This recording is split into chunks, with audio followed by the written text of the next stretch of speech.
ओम नमः शिवाय। ओम शांति। सभी ब्राह्मण कुलभूषणों को, ब्राह्मण सो फरिश्ता सो देवता, सारे ब्राह्मण कुलभूषणों को मुझ आत्मा का दिल से याद, प्यार और नमस्ते। आज ये वीडियो विशेष इसलिए बनाया जा रहा है, ब्राह्मण परिवार के लिए बहुत बड़ा पेपर है ये। एक विरल भाई करके हैं जो अपनी वीडियो बना करके उसमें ये दावा करता है कि ब्रह्मा बाबा में शिव बाबा आए ही नहीं है, दादी में बाबा आए ही नहीं है, तीसरे रथ में बाबा आए ही नहीं है। और वो भाई 10 साल ज्ञान में चलने के बाद, ज्ञान को पूरी तरह से न समझने के कारण, बाबा की बातों को न समझने के कारण ये सोचता है कि भाई मैं सबको ये सबका भला करूं, कि भगवान नहीं है। असल में भाई जी, विरल भाई, आप भला नहीं कर रहे हो, परंतु बाबा की बहुत बड़ी डिस सर्विस कर रहे हो। और ये जो विरल भाई है वो साकार वाणी का आधार लेकर के, क्योंकि साकार वाणी में बाबा ने बोला था कि 10 सालों में विनाश हो जाएगा, माना 76 में विनाश हो जाएगा, और 76 में विनाश नहीं हुआ, वो ब्रह्मा बाबा ने बोला था। तो उसके पीछे क्या रहस्य, क्या कारण है, ये समझना बहुत जरूरी है। विरल भाई, आपको भी बहुत समझना जरूरी है और सारे ब्राह्मण परिवार को समझना जरूरी है कि बाबा ने साकार वाणी में 76 में विनाश का बोला था और क्यों नहीं हुआ। वो पॉइंट भी समझना।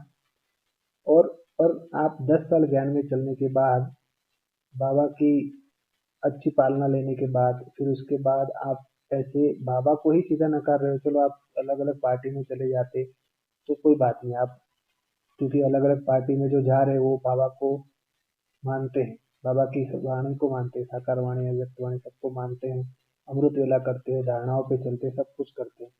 तो वो भी फिर भी ठीक है, चलो दूसरी पार्टी में है, परंतु बाबा को तो मानते हैं ना।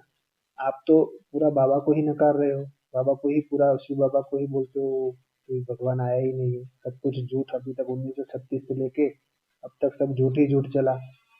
तो ये तो ठीक बात नहीं है ना, क्योंकि आपने नहीं समझा है। आज आप अगर इस वीडियो को पूरा अंत तक देखेंगे, आप और पूरा ब्राह्मण परिवार, तो ये जरूर समझ जाएगा कि बाबा ने जो कहा था वो सत्य है, ढोंग नहीं है। 76 का बाबा ने बोला, ब्रह्मा बाबा ने बोला, और शिव बाबा ने क्या बोला, ये दोनों चीजें आपको समझना बहुत जरूरी है। तो ये वीडियो अंत तक देखना, समझना। और उससे पहले हम आप सभी बच्चों को, बाबा के जो भी ब्राह्मण कुलभूषण है, सभी ये विरल भाई की कुछ बातें आप सुनिए, ताकि आपको समझ में आए कि वो बोल क्या रहे हैं। फिर उनको, उनकी जो बातें हैं विरल भाई की, वो बातें बिल्कुल ना समझी वाली हैं, वो समझ नहीं पाए ज्ञान को। वो भी मैं आपको प्रूफ कर दूंगा बाबा की बातों से, और वो शायद विरल भाई भी समझ जाए इस बातों से। तो कोई भी ऐसी बातें सुन करके बाबा को ना छोड़े, बाबा का हाथ ना छोड़े। अंतिम समय चल रहा है, बाबा को ना छोड़े का मतलब होता है बाबा की मुरली ना छोड़े, बाबा अमृत वेला ना छोड़े, बाबा की धारणाएं ना छोड़े। बस ये चीजें आप, चाहे कोई भी पार्टी में रहो, परंतु बाबा को याद करो, बाबा को नकारना, बाबा को नहीं मानना, ये डिस सर्विस, ये ट्रेटर नहीं बनना है। तो आप अंत तक इस बात को सुनिएगा तो आपको सब कुछ समझ में आ जाएगा। तो आइए हम समझते हैं, उनको भी समझाएंगे, और आप सभी भी ऐसी वीडियो सुन करके आपको भी समझ में आ जाएगा कि बाबा सत्य है, भगवान सत्य है, गॉड इज ट्रुथ है। तो भगवान आया हुआ है, इसमें कोई दो राय नहीं है। आइए पहले विरल भाई का सुनते हैं, उसके बाद फिर आपको समझाते हैं कि बाबा ने इस वाणी में क्या कहना चाहते हैं। नमस्कार, मैं विरल कुमार। मैं 2012 से 2022 तक ब्रह्मा कुमारी से जुड़ा हुआ था, जिसमें 2019 तक ब्रह्मा कुमारी का एक पक्का फॉलोअर रहा, यानी कि पक्का स्टूडेंट रहा, जिसमें रोज अमृत वेला, मूल्य क्लास, नुमासाम योग, बीके जीवन की हर एक धारणा को फॉलो किया।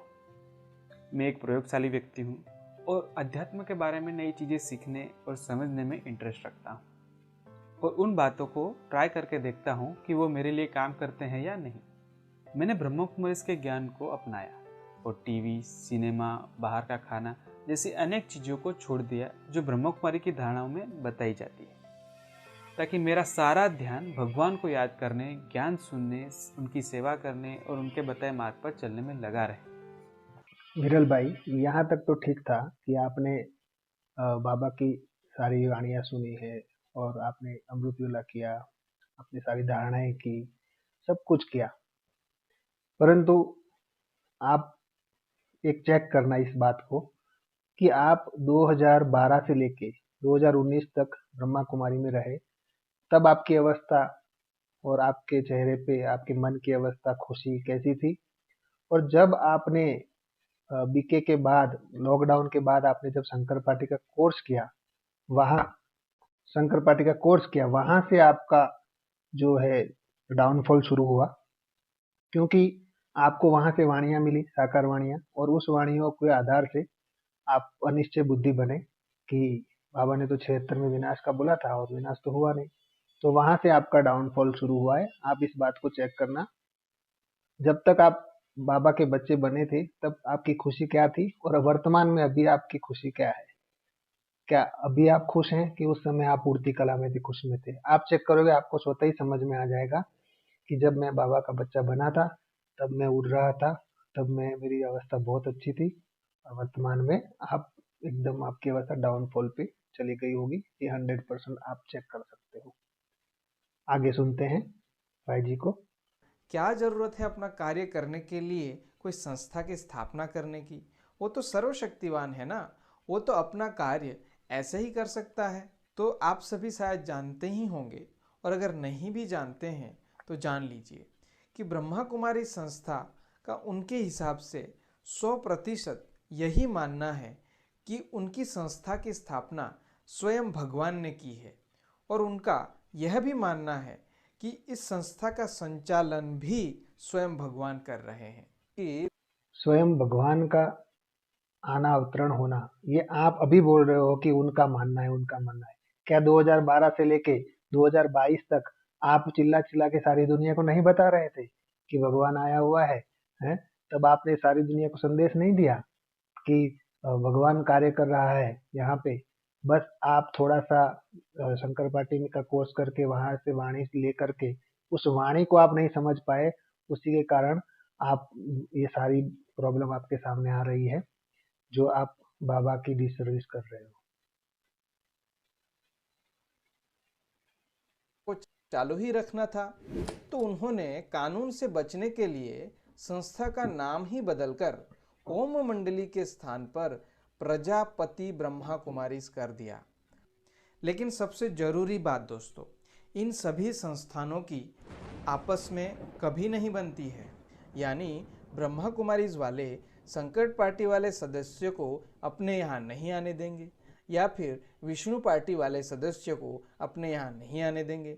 समझ रहे हैं ना आप मैं क्या कहना चाह रहा हूँ? उसी प्रकार यह हर एक संस्था अपने ज्ञान को ही सच्चा और स्वयं भगवान द्वारा सुनाया हुआ मानती है, और दूसरे संस्था के ज्ञान को असत्य और झूठ मानती है। और सभी संस्थान कहते क्या है कि एक ही ईश्वर है, वसुधैव कुटुंबकम, अर्थात सारा विश्व ही अपना परिवार है। इन सभी संस्थान की तो आपस में बनती नहीं है, और सारे विश्व को एक करने चले हैं। कितनी बड़ी विडंबना या कहीं आश्चर्य की बात है। जरा सोचिए, जिस संस्थान की आपस में ही नहीं बनती है, क्या ऐसी संस्थान भगवान द्वारा स्थापित और संचालित हो सकती है? यहाँ पे मैं आपको विरल भाई एक बात कहूँगा कि ये जो ये बात से मैं आपके सहमत हूँ कि भगवान ने जो स्थापन किया हुआ है और वो ऐसे अलग अलग पार्टियों में क्यों बट गया, ये प्रश्न आपका एकदम एक्यूरेट है और ये सही भी है। क्योंकि भगवान का कार्य है, भगवान कर रहा है, तो अलग अलग क्यों? क्योंकि जैसे सतयुग और त्रेता युग स्वर्ग कहा जाता है, जैसे द्वापर युग आता है, वैसे द्वापर युग से अलग अलग धर्म पिताएं आते हैं, अलग अलग धर्म स्थापन करते हैं। वैसे पूरे 5000 वर्ष का जो शूटिंग पीरियड है वो यहीं पे ही संगम युग में होता है। तो अलग अलग पार्टियां बनना माना अलग अलग धर्म की शूटिंग होना, अलग अलग धर्म का स्थापना होना। तो ये मैं पूरे ब्राह्मण परिवार को ये जरूर कहूंगा कि ये जो अलग अलग हमारे मतभेद है, परंतु हमारे मनभेद नहीं है। सबके मन मिले हुए, बाबा से जुड़े हुए, सबके मतभेद हो सकते हैं परंतु मनभेद नहीं है। तो यहाँ विरल भाई ने बहुत अच्छा प्रश्न किया है कि हम बात तो वसुधैव कुटुंबकम की करते हैं, परंतु आपस में ही मेल जोल नहीं है, ब्राह्मण परिवार में ही मेल जोल नहीं है।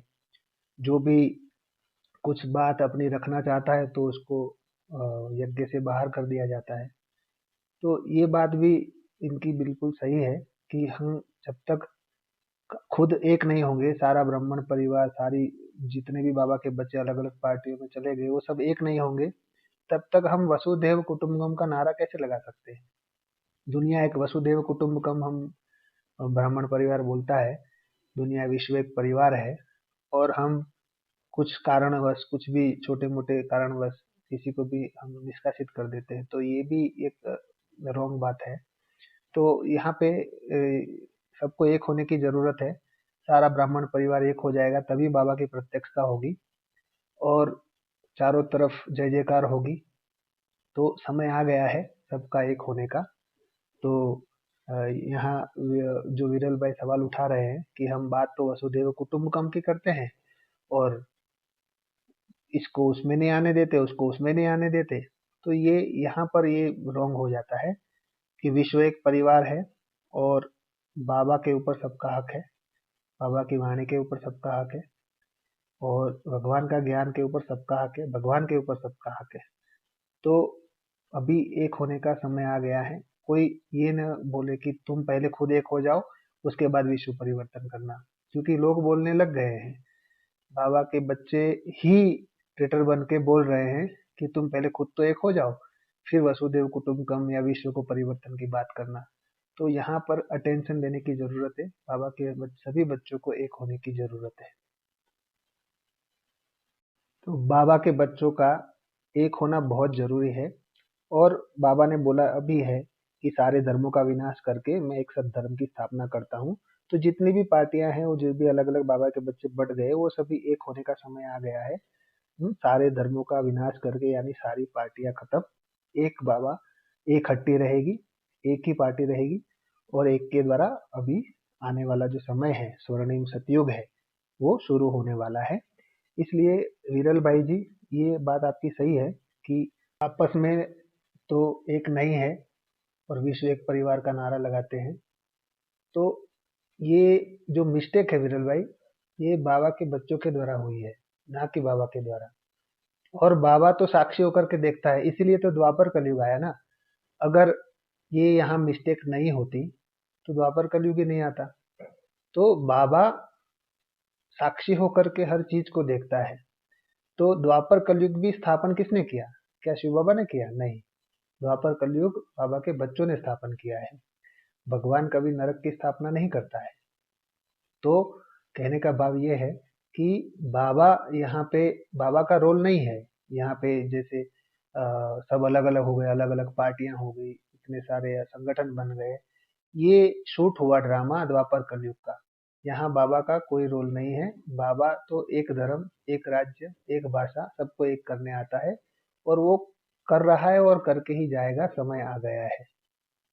बाबा ने बनाया सतयुग और त्रेता युग, इसमें शिव बाबा का रोल नहीं है द्वापर और कलयुग बनाने में, ये बच्चों का रोल है। बच्चों ने अपने मनमत के आधार से, अपनी मनमत के आधार से श्रीमत में मनमत मिक्स करके अलग अलग धर्म बनाए, अलग अलग पार्टियां बनाई।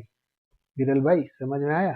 और आगे आगे सुनते हैं विरल भाई ने बाबा की जो वाणियां हैं उसके आधार से ये प्रूफ करने की कोशिश की कि ये ज्ञान झूठा है, परंतु आगे हम समझेंगे।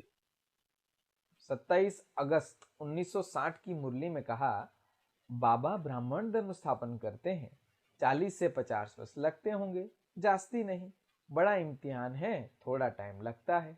विरल भाई कह रहे हैं कि बाबा ने बोला कि बाबा ब्राह्मण धर्म स्थापन करते हैं, 40-50 वर्ष लगते होंगे। ये कौन बोल रहा है? ब्रह्मा बाबा बोल रहे हैं।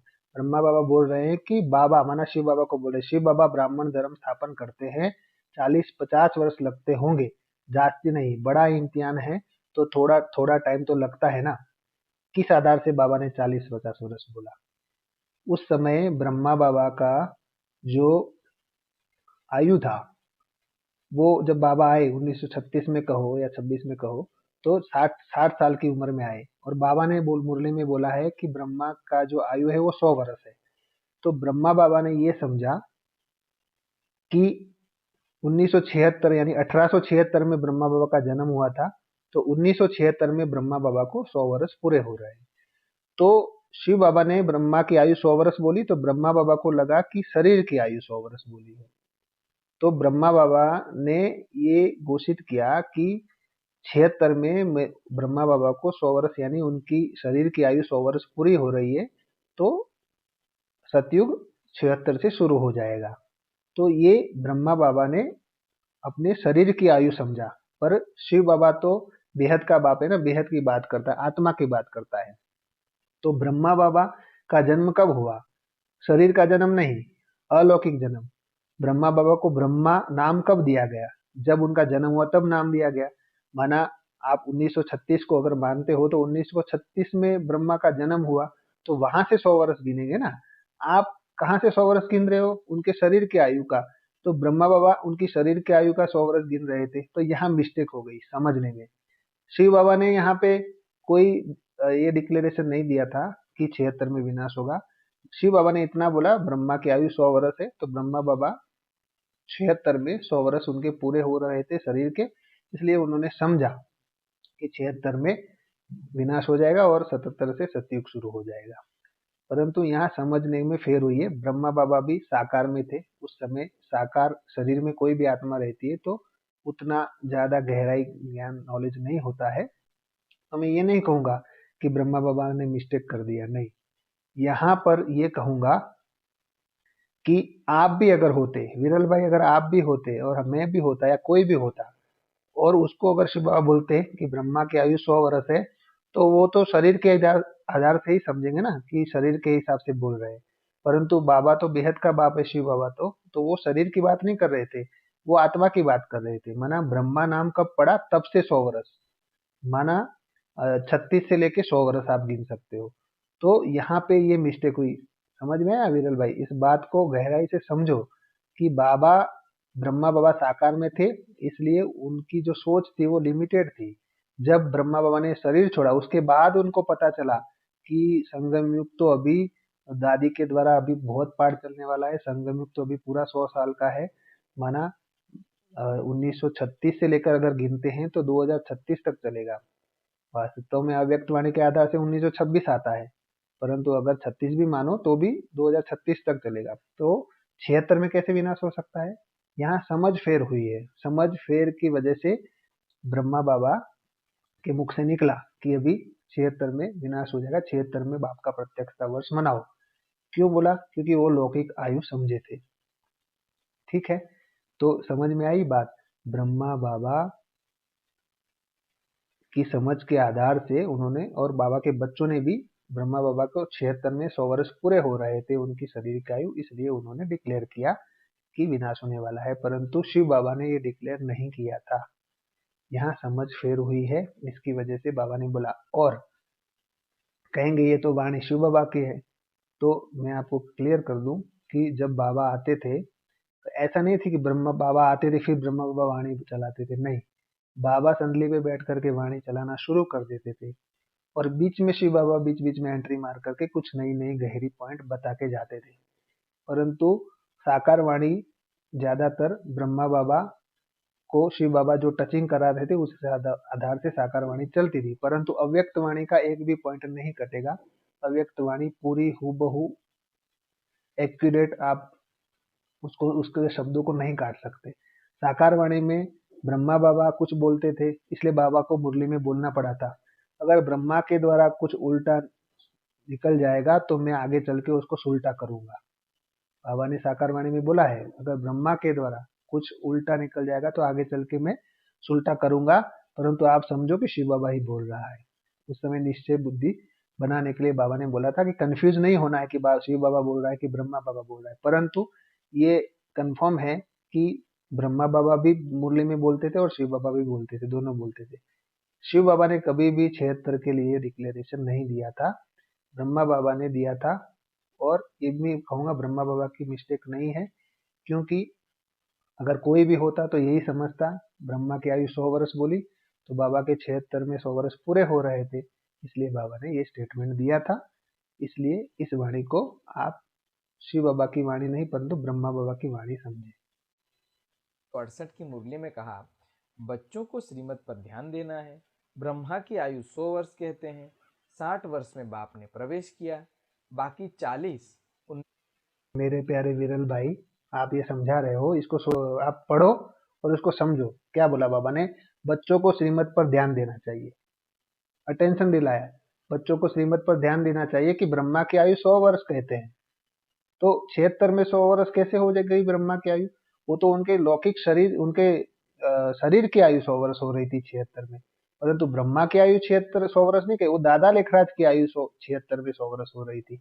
ब्रह्मा की आयु 100 वर्ष पूरी हो रही है 2036 कहो या। बाबा ने बोला कि ब्रह्मा की आयु 100 वर्ष कहते हैं, बच्चों को श्रीमत पर ध्यान देना चाहिए। 60 वर्ष में बाप ने प्रवेश किया, बाकी 40 उनमें भी तुम कितना पुरुषार्थ करते आए हो।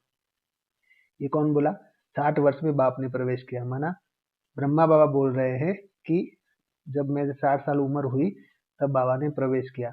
और ब्रह्मा की आयु 100 वर्ष बाबा ने बोली तो बाबा ने 76 को, उनके 100 वर्ष पूरे हो रहे तो 76 को मान लिया। तो विरल भाई इस बात को समझो, ऐसे डिसर्विस मत करो। 10 जुलाई 1968 की मुरली में कहा, फिर भी 40 वर्ष मिलते हैं समझाने लिए। बाप कहते हैं, दिन प्रतिदिन गुह्य बातें सुनाता हूँ। पहले वाली बातें इतनी गुह्य नहीं थी, हम भी समझते समझते आए हैं। कराची में 14 वर्ष रहे, 14 वर्ष वनवास में रहे। अभी मीठे मीठे बच्चे। बाबा ने क्या कहा कि पहले बातें इतनी गुह्य नहीं थी, माना ये वाणी 68 की, उससे पहले इतनी बातें गुह्य नहीं थी, बाद में गुह्य होती गई। हम भी समझते समझते आए, माना ब्रह्मा बाबा बोल रहे हैं कि मैं भी समझते समझते आया हूँ। कराची से 14 वर्ष रहे, 14 वर्ष वनवास में रहे। तो बाबा, ब्रह्मा बाबा देखो क्लियर करे कि मैं भी समझ रहा हूँ, अभी पूरी तरह से समझा नहीं हूँ, हम भी समझते समझते आए हैं। माना ब्रह्मा बाबा ये कह रहे हैं कि मैं भी समझते समझते आया हूँ। फिर भी 40 वर्ष मिलते हैं समझाने के लिए। माना 40 वर्ष क्यों बोला? क्योंकि 60 वर्ष की उम्र में बाबा ने प्रवेश किया, 100 वर्ष ब्रह्मा की आयु बोली, तो कितने बचे? 40 वर्ष बचे ना। तो उस हिसाब से ब्रह्मा बाबा ने 40 वर्ष डिक्लेयर किए थे, परंतु 76 डिक्लेयर किया था, परंतु शिव बाबा ने ये बात डिक्लेयर नहीं की थी। यहाँ पे समझने में बाबा भी देखो, ब्रह्मा बाबा खुद बता रहे हैं कि हमें हमें भी समझते समझते आए हैं। हम पहले इतनी बातें गुह्य नहीं थी। तो जैसे संगम युग बढ़ता जाता है वैसे वैसे ज्ञान की गुह्यता समझ में आती जाती है, ज्ञान समझ में आता जाता है। समझ गए हैं। जब शिव बाबा आते हैं तो स्थापना करते हैं, विनाश भी जरूर कराते हैं। जब स्थापना हो उसके बाद विनाश होगा। वास्तव में 40 वर्ष लगते हैं। शास्त्रों में ब्रह्मा। यहाँ क्या कहा कि शिव बाबा आते हैं तो स्थापना करते हैं। कौन बोल रहा है? शिव बाबा खुद थोड़ी बोलते कि मैं आता हूँ। शिव बाबा बोलते तो ये बोलते ना, मैं आता हूँ तो स्थापना करता हूँ। यहाँ ब्रह्मा बाबा बोल रहे शिव बाबा आते हैं तो स्थापना करते हैं। तो यहाँ ब्रह्मा बाबा के द्वारा ये बातें बताई गई थी। 40 वर्ष बाकी है, अभी 66 में बताया कि अभी 10 वर्ष बाकी है, 68 में बताया कि अभी 7 वर्ष बाकी है। जैसे जैसे समय आता गया वैसे वैसे बाबा उस समय को बताते गए। ये ब्रह्मा बाबा बताते गए, ना कि शिव बाबा। इसलिए आप ये नहीं कह सकते कि ये भगवान की वाणी झूठी है या भगवान ऐसे कैसे वाणी में बोल रहा है और ऐसे कैसे हो रहा है। देखो, ब्रह्मा बाबा भी एक मनुष्य आत्मा है, तो कोई भी आत्मा को ज्ञान धीरे धीरे धीरे जैसे आगे आगे बढ़ते वैसे वैसे समझ में आता जाता है। तो ब्रह्मा बाबा ने भी अभी तीसरे रथ में आकर के ये डिक्लेयर किया कि 69 तक जब तक मैं शरीर में था तब तक मुझे पूरे गहरे राज पता नहीं थे। जैसे ही मेरा शरीर छूटा उसके बाद मुझे सारे राज पता चले कि यज्ञ ऐसे चलने वाला है, आगे चल के दादी के द्वारा यज्ञ चलने वाला है, उसके बाद जगदम्बा के द्वारा मेरा पाठ चलेगा। बाद में बाबा का शरीर छूटने के बाद बाबा को बहुत सारे गहरे राज समझ में आए। इस बात को समझो। 6 अक्टूबर 1968 की मुरली में कहा, तमो प्रधान से सतो प्रधान बनने में 40 से 50 वर्ष लगते हैं। फिर सतो प्रधान से तमो प्रधान बनने में 5000 वर्ष लगते हैं। बिल्कुल एक्यूरेट। वह अबाउट बताया जाता है 40 से 50 वर्ष।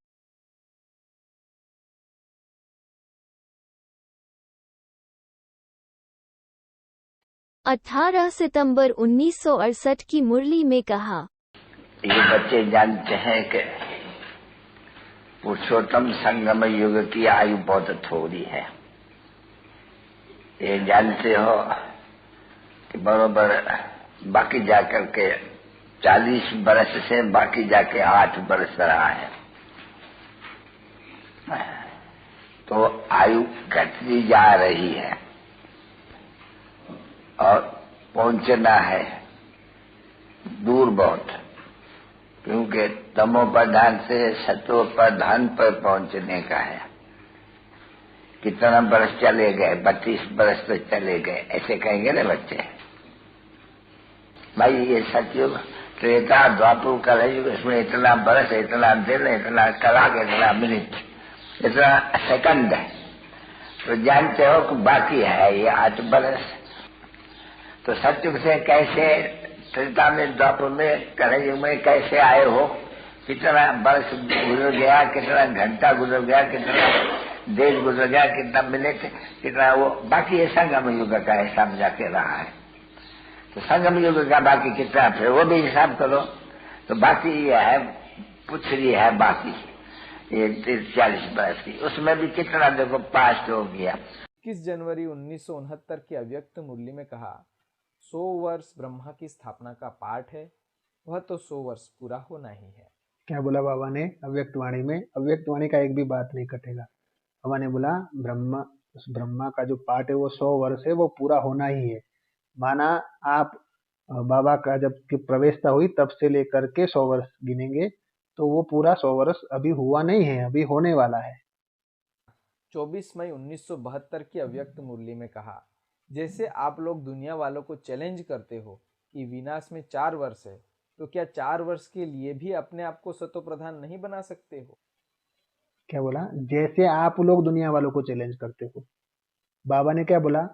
मैं चैलेंज करता हूँ या शिव बाबा ने बोला नहीं कि हाँ विनाश हो जाएगा 4 वर्ष में? नहीं, आप लोग चैलेंज करते हो कि विनाश हो जाएगा। तो आपकी तैयारी क्या हुई? मतलब बाबा बच्चों को पुरुषार्थ कराना भी चाहता है, इसलिए बाबा ये बात नहीं बता रहा है कि 76 में कुछ नहीं होने वाला है, क्योंकि 2 बातें होती है उसमें। एक बात ये होती है कि बाबा अगर ये बता देता है कि नहीं नहीं अब रुको, 76 का आप अनाउंस मत करो क्योंकि 76 में कुछ नहीं होने वाला है, तो बाबा ये जो एग्जाम लेना चाहता है, परीक्षा बच्चों की लेना चाहता है कि बाबा के बच्चों को बाबा पे कितना निश्चय है कि भगवान आया है कि नहीं आया है।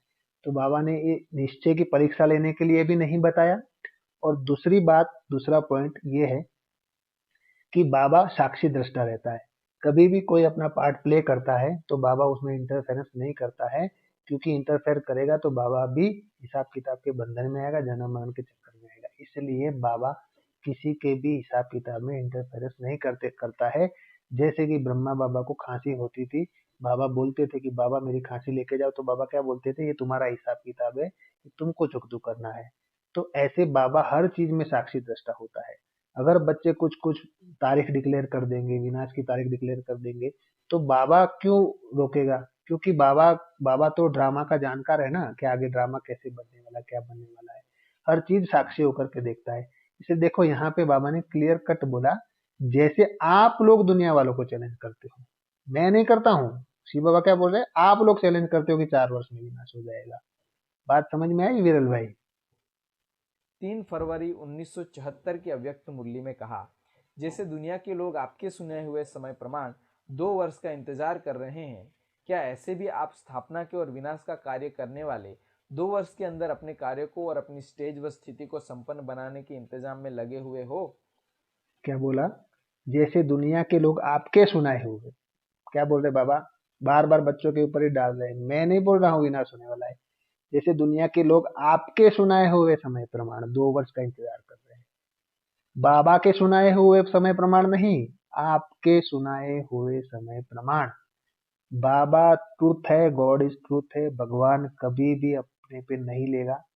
बाबा के बच्चे जो भी डिक्लेयर करते हैं, तारीख डिक्लेयर करते हैं, ब्रह्मा बाबा से लेकर अभी तक की जितने भी भाई बहनों ने तारीख डिक्लेयर की है, वो उनकी रिस्पॉन्सिबिलिटी है, शिव बाबा की रिस्पॉन्सिबिलिटी नहीं है। शिव बाबा ने कभी कोई डेट लिख के नहीं दी, ना कभी अनाउंस किया। ये सब बाबा के बच्चों ने ही अनाउंस किया है, और उसी से ही के कारण ही सारी गड़बड़ हुई है। तो इसलिए देखो इसमें क्लियर कट बाबा ने बोला, जैसे दुनिया के लोग आपके सुनाए हुए समय प्रमाण 2 वर्ष का इंतजार कर रहे हैं।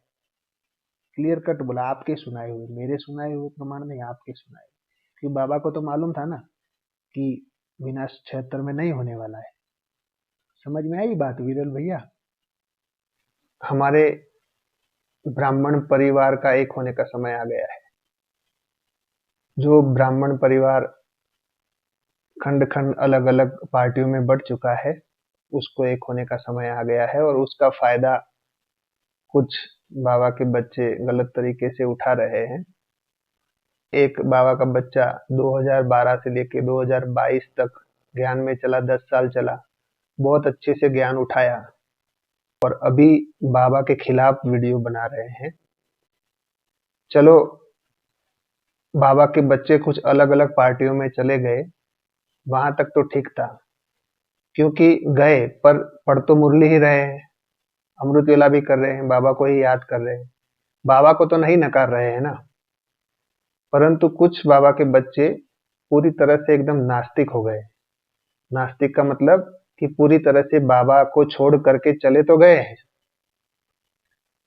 परंतु अब वो वीडियो बना बना के ये डाल रहे हैं कि बाबा ही नहीं है, माना शिव बाबा आया ही नहीं है, जो ब्रह्मा बाबा में बाबा आया वो भी रॉन्ग था, दादी में बाबा आया वो भी रॉन्ग था, जो भी बाबा ने वाणियां चलाई वो सब रॉन्ग है, मतलब भगवान आया ही नहीं है।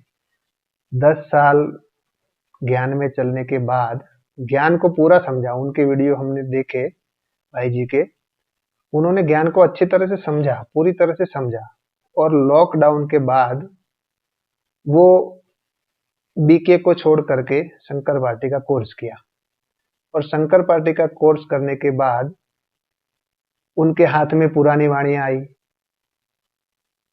जो वाणियां हमारे बीके परिवार में बहुत सारे पॉइंट्स जो काट दिए गए, और जो शंकर पार्टी है यानी जो दीक्षित जी का जो संगठन है, उसमें वो पुरानी ओरिजिनल वाणियां उनके पास है।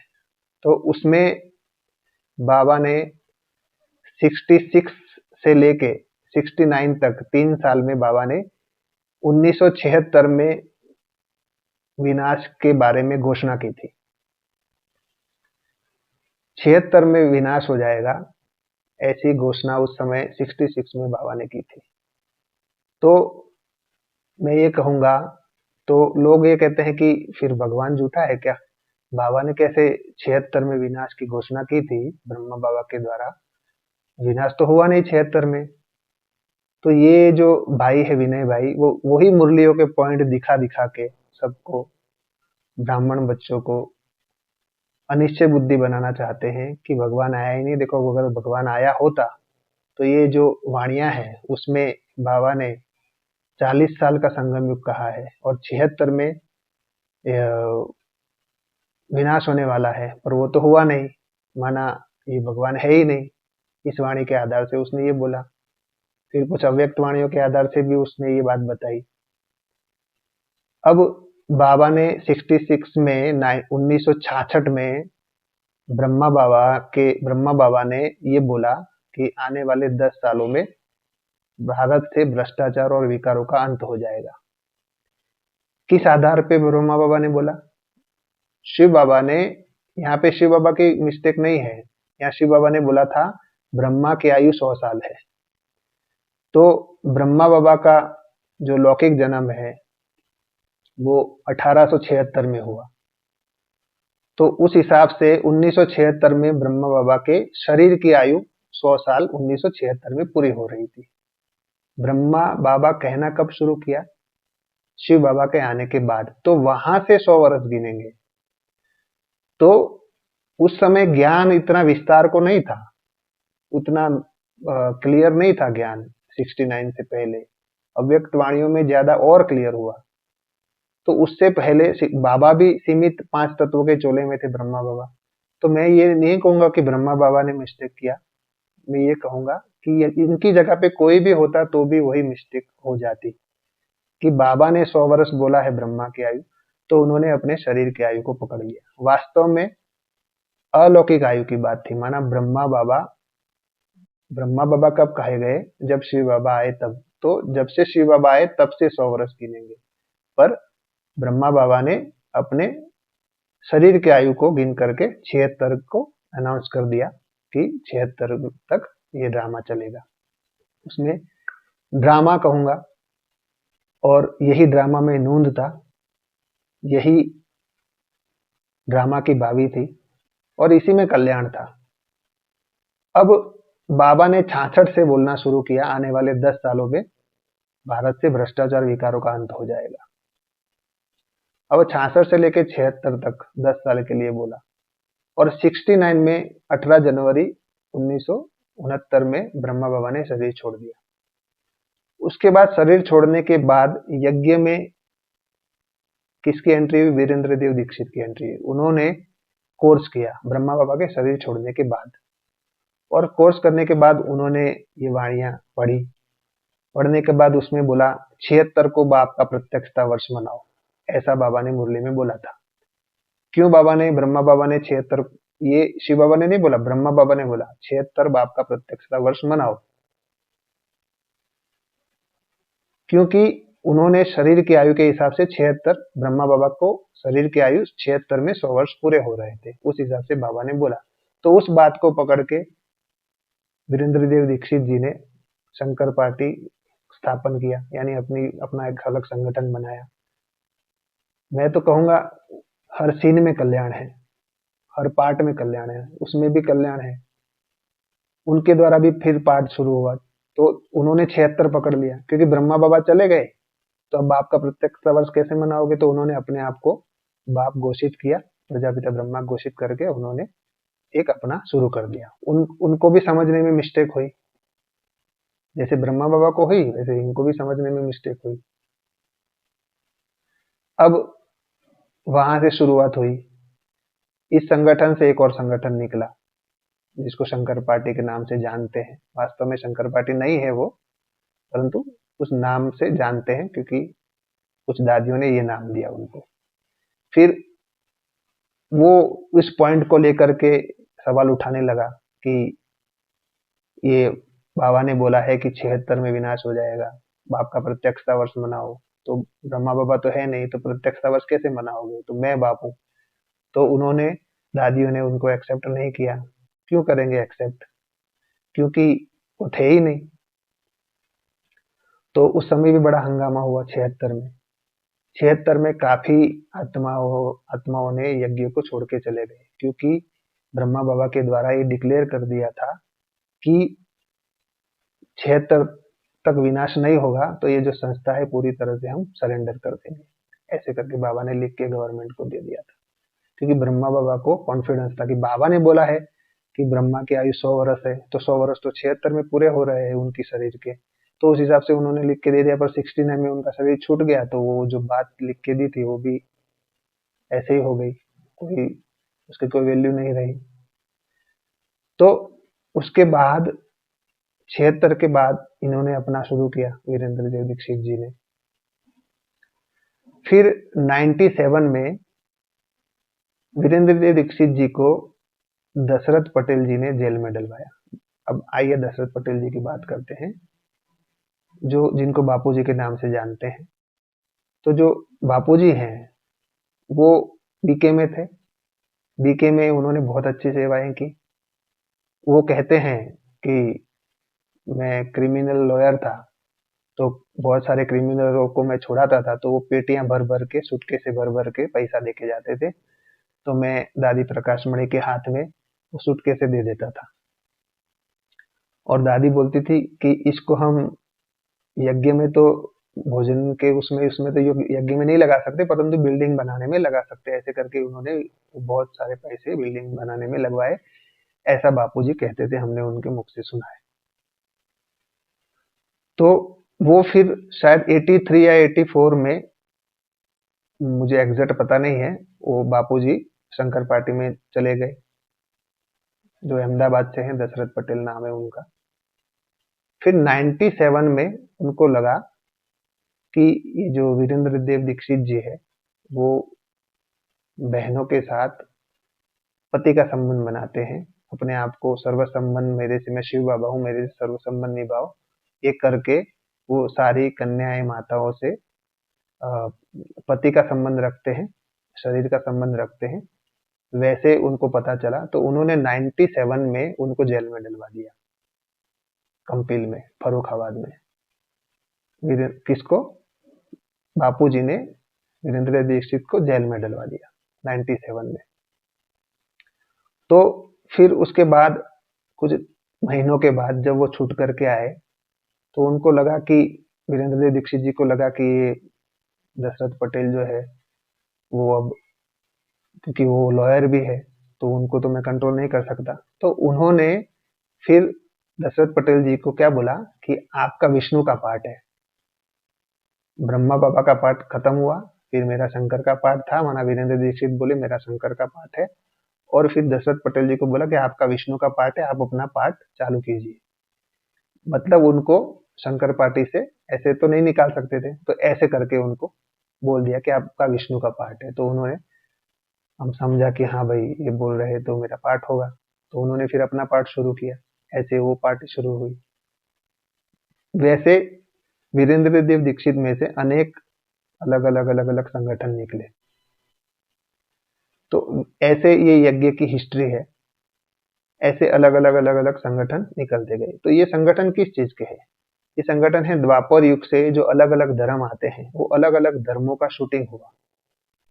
पूरे 5000 साल का शूटिंग यहाँ पे होता है, तो अलग अलग धर्मों का शूटिंग हुआ। अगर कोई किसी के पार्ट में दखल अंदाजी करता है तो उनका उसके साथ हिसाब किताब बनता है, फिर उसको जन्म मरण में आना पड़ता है। तो शिव बाबा ने उस समय ब्रह्मा बाबा को नहीं रोका कि आप 10 साल का डिक्लेयर मत करो, ऐसा बाबा ने नहीं रोका उनको, क्योंकि इसमें भी कल्याण था। आगे का फिर शूट कैसे होता ड्रामा, आगे बच्चों की परीक्षा कैसे होगी। शिव बाबा भी एग्जाम लेता है, पेपर लेता है कि बच्चा अगर बोल रहा है 10 साल में विनाश हो जाएगा, तो देखते हैं 76 तक कितने बच्चे बाबा पे निश्चय बुद्धि है। बाबा को तो पता था, शिव बाबा को पता था कि 76 में नहीं होने वाला है कुछ भी। पर जब 69 में ब्रह्मा बाबा ने शरीर छोड़ा और जैसे ही वतन में गए तो ब्रह्मा बाबा को सारा पिक्चर क्लियर हो गया। बाबा ने समझ गए कि अब मेरे बाद कैसे पाठ चलने वाला है, कैसे मेरे बाद संदेशी का पाठ और दादी का पाठ मेरे बाद कैसे चलने वाला है, यज्ञ मेरे बिना रुकने वाला नहीं है। इन्होंने ये बात पकड़ी, ये जो भाई साहब जो बता रहे हैं कि 40 वर्ष का बोला था, 50 वर्ष का बोला था, 60 वर्ष का बोला, ये बात पकड़ी। परंतु शिव बाबा की एक बात भी है जिसमें बाबा ने बोला है कि अगर ये ब्रह्मा चला भी जाए तो तुम बच्चे तो निश्चय बुद्धि रहोगे ना, तुम बच्चे तो हिलोगे तो नहीं ना, क्योंकि ब्रह्मा बाबा भी चला जाएगा तब भी यज्ञ नहीं रुकेगा, ये बाबा ने बोला था। तो कुछ कुछ बातें बाबा ने बोली, कुछ कुछ बातें ब्रह्मा बाबा ने बोली है। तो बाबा भी ड्रामा को एकदम से, जैसे ब्रह्मा बाबा की बोली हुई बात को भी ना काटी बाबा ने, शिव बाबा ने उनकी बात को भी नहीं काटी कि 76 में कुछ नहीं होने वाला है। और बाबा ने ये भी बोल दिया कि तुम बच्चे कहते हो, मैं कहता हूँ, ऐसा कभी बाबा ने नहीं बोला। तो यहाँ पे क्लियर हो जाता है कि बाबा, शिव बाबा की वाणी, अव्यक्त वाणी जो है वो प्योर वाणी है, उसको कोई भी बात अव्यक्त वाणी की नहीं कटती है, सारी की सारी बातें। हाँ, साकार वाणी के कुछ बातें कट जाती है क्योंकि उसमें ब्रह्मा बाबा भी बोलते थे, शिव बाबा भी बोलते थे। नॉलेज था, जितना उनको जानकारी बाबा से मिलती थी उस हिसाब से उस समय वो ज्ञान बच्चों को परोसते थे। उसमें बाबा की भी मिस्टेक, ब्रह्मा बाबा की भी मिस्टेक नहीं कहूंगा, उनकी जगह पे कोई और भी होता वो भी वही मिस्टेक कर देता। तो बस यही कहूंगा कि ऐसे बहुत सारे बाबा के बच्चे जो बाबा से विपरीत करते हैं, बाबा से छुड़ाते हैं, यानी कि ये साबित करते हैं कि भगवान आया ही नहीं है, ना दादी में बाबा आया भगवान आया, ना ब्रह्मा बाबा में भगवान आया, ना तीसरे रथ में भगवान आया, किसी में भी नहीं मानते। तो इतने साल ज्ञान में चलने के बाद ज्ञान को न समझने के कारण वो दूसरों को भी भटकाने के निमित्त बन जाते हैं। तो मैं ये कहूंगा कि चलो दूसरी पार्टियां खुली, पर उन्होंने ये तो कभी भी ये नहीं बोला ना कि ब्रह्मा बाबा में बाबा आया ही नहीं है। सभी पार्टियों ने बोला ये ब्रह्मा बाबा के मुख से जो वाणी निकली है और जो अव्यक्त वाणी है वो शिव बाबा की वाणी है, भगवान आया हुआ है, परिवर्तन का समय चल रहा है। सभी पार्टियों ने ये बात बोली, किसी ने भी बाबा से विपरीत नहीं किया, बाबा बाबा ही नहीं आया या वाणी है भगवान की वाणी ही नहीं है, ऐसा किसी पार्टी ने नहीं बोला। सभी पार्टी ने बोला हाँ ये शिव बाबा की वाणी है और भगवान आया है इस धरती पर, और सभी अमृत वेला करते, सभी मुरली सुनते, किसी ने ना मुरली छुड़ाई ना अमृत वेला छुड़ाया, सभी पार्टियों ने, किसी ने भी नहीं छुड़ाया। परंतु अब जो ये जो वीडियो बना बना के डाल रहे, वो तो ये बोल रहे कि ये भगवान की वाणी ही नहीं है, भगवान आया ही नहीं है, ऐसे घोषित कर रहे हैं। तो ऐसे जो लोग वीडियो बना बना के डाल रहे हैं, तो हम आपको ये कहना चाहते हैं कि आप इन सब चीजों से बचना। ये जो वीडियो है उसको अच्छे से सुनना कि बाबा जो कहना चाहते क्या थे और बच्चों ने क्या समझा और उसके कारण अभी डिससर्विस क्या हुई। तो अ, बाबा तो साकार में थे, तो उनके द्वारा जो ये बोला गया 10 साल वाला, उसके बाद वीरेंद्र दीक्षित ने भी उस बात को पकड़ करके अपने आप को घोषित कर दिया और धीरे धीरे दूसरी पार्टियां भी खुल गई। तो मैं ये कहूंगा कि अभी सबका एक होने का समय आ गया है। सभी ब्राह्मण परिवार, चाहे बीके हो पीबीके हो, अलग अलग पार्टियां हो, सभी ब्राह्मण एक हो जाए, क्योंकि यहाँ बाबा की ये बदनामी हो रही है कि देखो भगवान आया है तो इतने सारे संगठन क्यों। ये भाई जी ने ये भी वीडियो बना के डाला है कि अगर भगवान होता तो इतने सारे संगठन क्यों बन जाते। तो अगर भगवान आया था तो इतने सारे धर्म क्यों बने। मैं इस भाई को मैं ये पूछूंगा कि भगवान तो हर, अब हमारे शास्त्रों के हिसाब से, गीता के हिसाब से ये चक्र फिरता रहता है, सतयुग त्रेता द्वापर कलयुग घूमता रहता है। 5000 वर्ष मत मानो आप, कितने भी वर्ष मानो, पर कल्प कल्प ये घूमता रहता है, ये तो शास्त्रों में लिखा ही है। तो सतयुग के बाद त्रेता के बाद अलग अलग धर्म क्यों है, क्या कारण है। भगवान ने सतयुग स्थापन किया था, फिर द्वापर युग से अलग अलग धर्म पिताए क्यों आए, अलग अलग धर्म क्यों बने, क्या कारण है। यही कारण है कि सारा जो ड्रामा का शूटिंग है वो यही ब्राह्मणों के द्वारा होता है, पूरे कल्प का शूटिंग ब्राह्मणों के द्वारा होता है।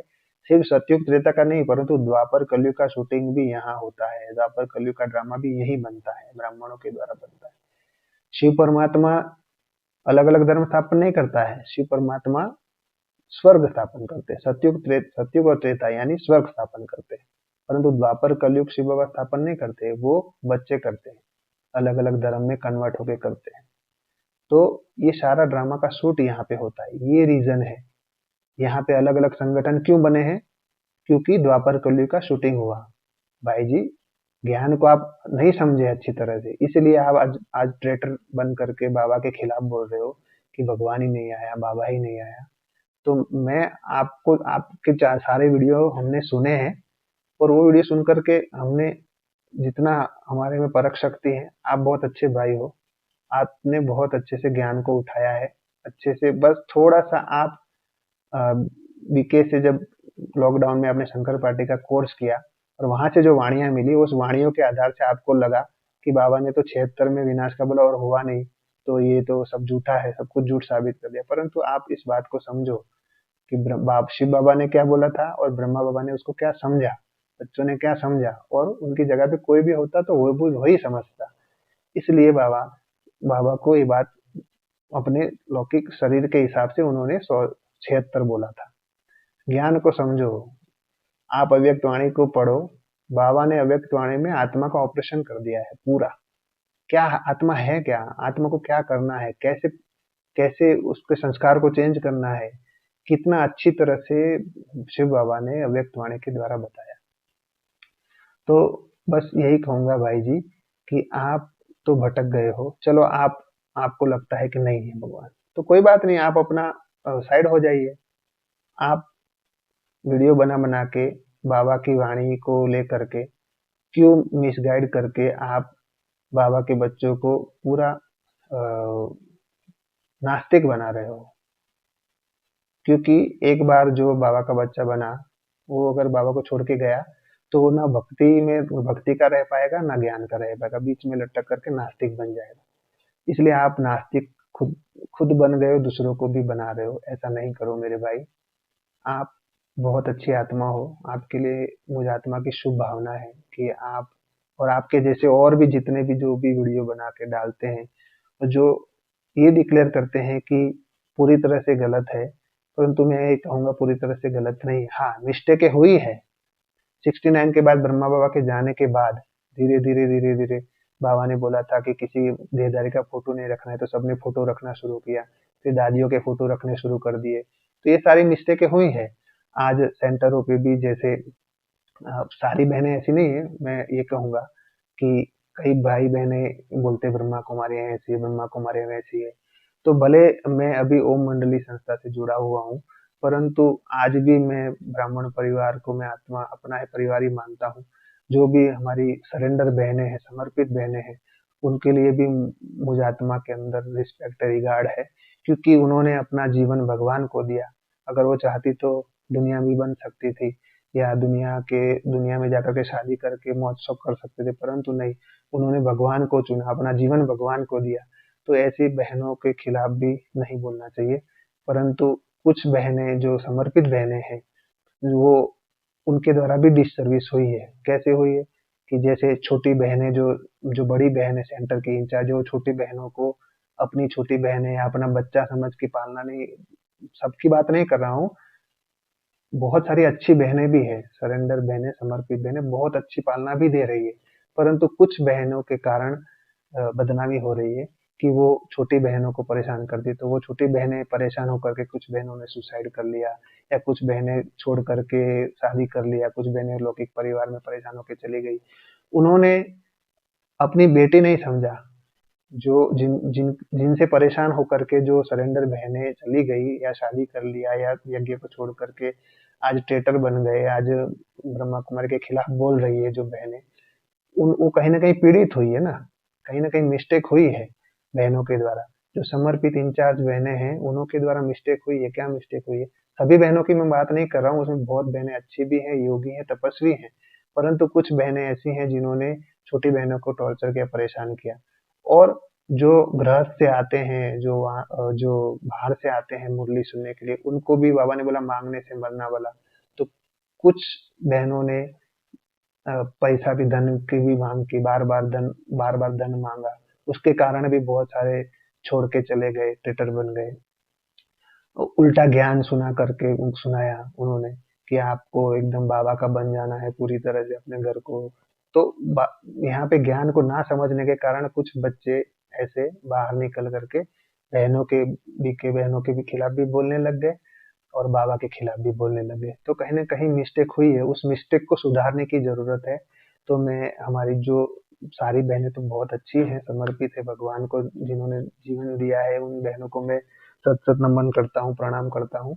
परंतु जो छोटी बहनें जो सेंटर पे रहती है, उनको टॉर्चर करती हैं या उनको परेशान करती हैं, तो प्लीज़ दोनों हाथ जोड़ के बोलता हूँ कि इसमें बाबा की डिससर्विस होती है। बाबा के खिलाफ सब लोग वीडियो बना-बना के डालते हैं, आवाज़ उठती है। तो इसलिए आप बहनें प्लीज अपनी छोटी बहनों को अपनी बच्ची समझे, अपनी बेटियां समझे। आपके घर में अगर आपकी बेटी होती तो आप उनको कैसा रखती, आपकी छोटी बहन होती तो आप कैसा रखती, वैसे रखना चाहिए। तो कई सेंटर ऐसे भी हैं जहाँ पे बहुत अच्छी पालना भी मिल रही है, उनको छोटी बहनों को अच्छे से रखा जाता है, भाई बहनों से कभी भी धन की वैसे मांग नहीं की जाती है। हम्म? तो अभी कोई कहेगा कि अगर नहीं मांगेंगे तो कैसे चलेगा? अरे आदि में बाबा बाबा ने मांगने से मरना भला का जो स्लोगन बनाया था कि मांगने से मरना भला, तब क्या यज्ञ नहीं चलता था? बिल्कुल चलता था। आप एक बार बाबा के ऊपर छोड़ के देखिए, यज्ञ ऑटोमेटिक चलेगा, ऑटोमेटिक सब कुछ आएगा। आज ओम मंडली में कितने सारे ओम मंडली के सेंटर पूरे भारत में खुले हैं, कहीं पे भी भंडारी नहीं है, कहीं पर भी मांगा नहीं जाता है। जितने बाबा मिलन हुए, कितने अभी भट्ठी भी हुई, 1 रुपया किसी से नहीं लिया गया, किसी से मांगा नहीं गया। तो कितना अच्छे से चला रहा है ना, बाबा ही तो चला रहा है, और कौन चला रहा है? तो आप ये सोचते हैं कि नहीं मांगेंगे तो कैसे चलेगा? नहीं, आप बाबा पे छोड़ दो, जितना भी आए उतना ही खर्चा करो, परंतु मांगने से मरना भला वाला जो स्लोगन है उसको सभी टीचर बहनें जरूर फॉलो करें। और ये कहूंगा कि ये जो मिस्टेक से हुई है अभी, ये मिस्टेक को सुधारें अभी, क्योंकि आने वाले समय में और डिससर्विस ना हो बाबा की, क्योंकि कहीं न कहीं बाबा के वाणियों को लेकर के या बर्तन व्यवहार के लेकर के, पैसों को लेकर के छोटी छोटी बहनों को टॉर्चर को लेकर के जो डिससर्विस हुई है उसको हम अभी भी सुधार सकते हैं। तो दोनों हाथ जोड़कर ये कहूँगा कि हमारी छोटी बहनों को अच्छे से रखें और जो भी गृहस्थी आते हैं उनको अच्छे से पालना दें। उनको आप बार बार धन की मांग ना करें। उससे भी आगे चल के बाबा देखो, बाबा की प्रत्यक्षता होने वाली है, समय आ चुका है। अब थोड़े समय के लिए क्यों हम इतना चारों तरफ बाबा का नाम हुआ है, क्यों नाम खराब करें। अभी धीरे धीरे देखो पूरा यूट्यूब में कितना नाम खराब हो रहा है। तो बस दोनों हाथ जोड़ के ये कहूंगा कि आप सब अ, जो भी मिस्टेक हुई है उसको सुधारें। और ये जो अ, बाबा ने 76 की बात बोली थी, ये भी बात आपको समझ में आ गई होगी कि बाबा ने 76 में विनाश का बोला था पर क्यों नहीं हुआ। फिर उसके बाद बाबा ने कभी अव्यक्त वाणी में कभी बाबा ने डेट नहीं दिया, कभी भी बाबा ने नहीं बोला। बाबा ने ये बोला तुम बच्चे कहते हो कि 2 साल बाकी, 4 साल बाकी, ऐसे बाबा ने 76 के लिए बोला था। और फिर 2000 में भी जब विनाश की बात हुई तब बाबा के बच्चों ने बोला कि 2000 आ रहा है, विनाश हो जाएगा। हमारे जो बड़े वरिष्ठ भाई है, सूरज भाई है, उन्होंने भी ये बात बोली। तो मैं ये कहूंगा कि बाबा ने कभी नहीं बोली, कब बाबा ने कभी कोई डेट नहीं दी और ना बाबा कभी देगा। बाबा को पता है ड्रामा कब खत्म होने वाला। बाबा ने बोला एंड मोमेंट तक भी नहीं बताऊंगा, जब आप पूरे निश्चिंत हो जाएंगे ना तब परिवर्तन होगा। तो बाबा बोलते हैं कि जो निश्चय बुद्धि बच्चे हैं, जो बाबा के सच्चे बच्चे हैं, वो सदा हमेशा ये संकल्प करेंगे, विनाश का संकल्प नहीं करेंगे। वो सदा ये संकल्प करेंगे कि सबको सुख शांति मिले, सबको मुक्ति, जीवन मुक्ति मिले, सब परम धाम जाए, सब मुक्त हो जाए, सबको सुख मिले, शांति मिले, ये संकल्प करेंगे। जो दुखी होते हैं ब्राह्मण जीवन से या लौकिक जीवन से, वही विनाश का संकल्प करते हैं। परंतु जो सच्चा ब्राह्मण होता है वो परिवर्तन का, यानी कि सबको सुख मिले, शांति मिले, ये संकल्प करते हैं। इसलिए अगर आप विनाश का संकल्प करते हो तो समझो कि आप कहीं ना कहीं ड्रामा से पीड़ित हो, आप अपने शरीर से दुखी हो, या ब्राह्मण परिवार से दुखी हो, या लौकिक परिवार से दुखी हो, किसी भी चीज से दुखी हो, इसलिए विनाश का संकल्प आता है।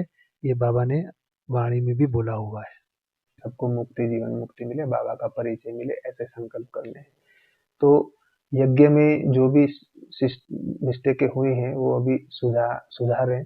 ऐसे तो मैं एक छोटा सा हूँ, आपको क्या मैं सलाह दूंगा, परंतु फिर भी जो मन में बात आई वो आपको बता रहा हूँ कि ये चीजें होनी चाहिए। ठीक है। ओम ओम।